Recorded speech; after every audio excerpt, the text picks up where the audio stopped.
হুজুরের কথা মতো সেই তাবিজটি আমি আমার হাতে শক্ত করে বেঁধে রাখি। বিকেলবেলা যে আমার প্রাণ বাঁচিয়েছিল সে, তার নামটাই বলা হয়নি, তার নাম সাফিম। সে আমার 10 হাত দূরে দাঁড়িয়ে বলল, তানিমা, আপনার হাতে ওটা কি? কোনটা?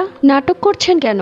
যেটা পড়েছেন সেটার কথাই বলছি। অদ্ভুত ব্যাপার, আমি সেই তাবিজটা হাতে পড়েছি, তার উপর পড়েছি ফুল হাতা জামা এবং আমার পুরোটা শরীর ওড়না দিয়ে ঢাকা। তাহলে সে কি করে দেখলো আমার হাতে তাবিজ আছে? বিষয়টা কেমন যেন ঘটকা লাগলো। আমি তখন বললাম, কি উল্টোপাল্টা কথা বলছে? তখন দেখলাম তার চোখটা কেমন যেন লাল হয়ে গেল। আমি কিছুটা ভয় পেয়ে গেলাম। এক দৌড়ে আমি আন্টির রুমে চলে গেলাম। আন্টিকে গিয়ে বললাম, আন্টি, আজকে যে হুজুর আমাকে তাবিজ দিয়েছিল সেটা কি আপনি আপনার ছেলে সাফিমকে বলেছিলেন? তখন আন্টি বলল, কই না তো, এই বিষয়ে ওর সাথে আমার কোনো কথাই হয়নি। তাহলে সাফিম কি করে জানলো আমি হাতে তাবিজ পড়েছি? যাই হোক, এরপর আন্টিকে আমি সবকিছু খুলে বললাম। আন্টি একটু অবাক হয়ে গেল, কেননা তার ছেলে খুব নরম ভদ্র এবং আমিও এই বাড়িতে আসার পর থেকে কখনোই তাকে এভাবে কথা বলতে দেখিনি। আন্টি আর আমি দৌড়ে গেলাম সাফিমের ঘরে। দেখলাম দরজা ভেতর থেকে লাগানো। তখন আন্টি জোরে জোরে নক করলো। অনেকক্ষণ পর সাফিম ঘুম চোখে এসে দরজা খুলল। দরজা খুলে বলল, কি হয়েছে মা, আপনি এভাবে দরজা নক করছেন কেন? আন্টি তখন তার ছেলেকে বলল, কিছুক্ষণ আগে তুই কোথায় ছিলি?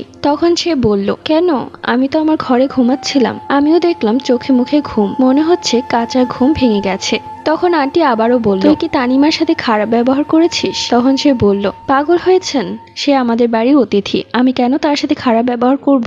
আমি তো আমার ঘরে ঘুমাচ্ছিলাম, আমি মাত্রই তাকে দেখলাম। এরপর আন্টি আমার দিকে তাকালো এবং আমি আন্টির দিকে তাকালাম। বাহিরে এসে আন্টি আমাকে বলল, আমার মনে হচ্ছে হুজুরের কথাই সঠিক, ওই জিনটা পাগল হয়ে গেছে তোমার ক্ষতি করার জন্য। যেভাবেই হোক তুমি তোমার এই তাবিজটা হারিও না, সবসময় তোমার সাথেই রাখবে। আমি চাই না মা তোমার কোনো ক্ষতি হোক। এরপর আন্টি চলে গেলেন। মাগরিবের আজানের পর সে হুজুর ফোন করলো। সে ফোন করে বলল, অনেক বড় মাপের একজন কবিরাজের সন্ধান পেয়েছে। সে কবিরাজি পারে আমার এই সমস্যার সমাধান করতে, কিন্তু তার বাড়ি অনেক দূরে, যেতে যেতে প্রায় অর্ধেক দিন চলে যাবে। যত তাড়াতাড়ি সম্ভব কালকের মধ্যেই তার বাড়িতে যাওয়ার জন্য বলল। আমি আন্টিকে বললাম, আন্টি, আর দেরি করা যাবে না, আমার খুব ভয় হচ্ছে, না জানি আমার বাবা মা কেমন আছে।